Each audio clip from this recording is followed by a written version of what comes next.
thôi mày đã tầm mà cập đạch luôn này.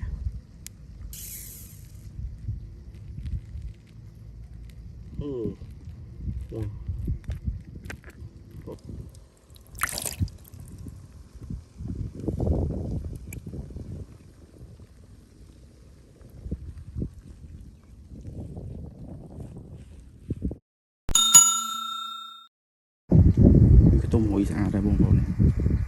Còn là có xa bên đây.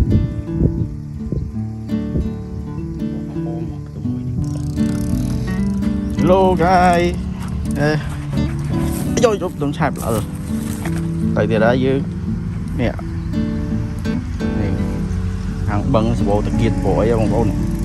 Wow, bộ phơi ba phiến. Ba nó với.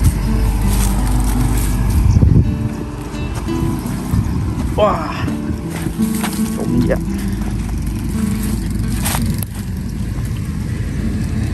Chỉ tự vô với bông xa trên này không ôm mặt trên mà. Rồi không.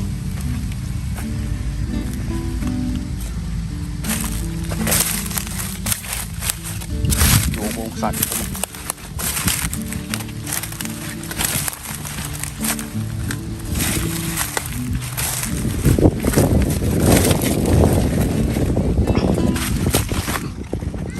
Sờ sạch ấy. Thấy thống.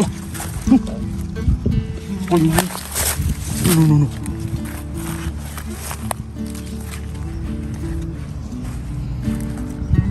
Nào bạn.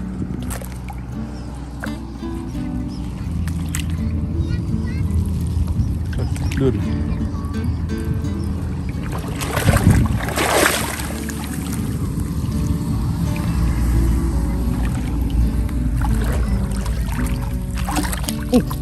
Bạn mùi này.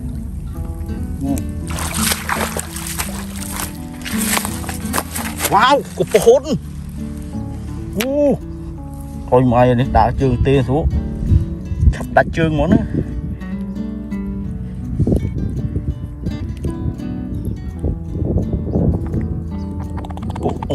Thôi mày.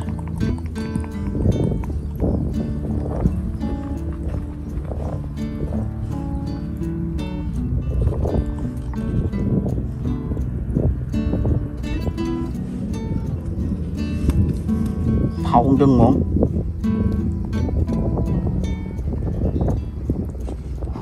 Một gì ta co món này.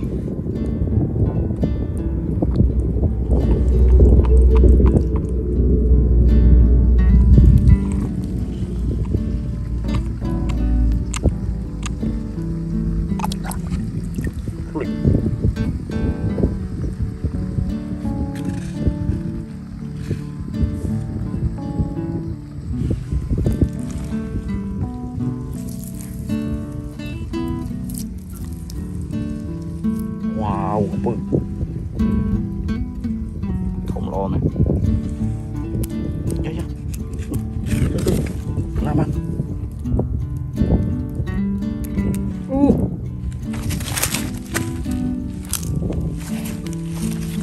Cần lột nữa đấy. Trời.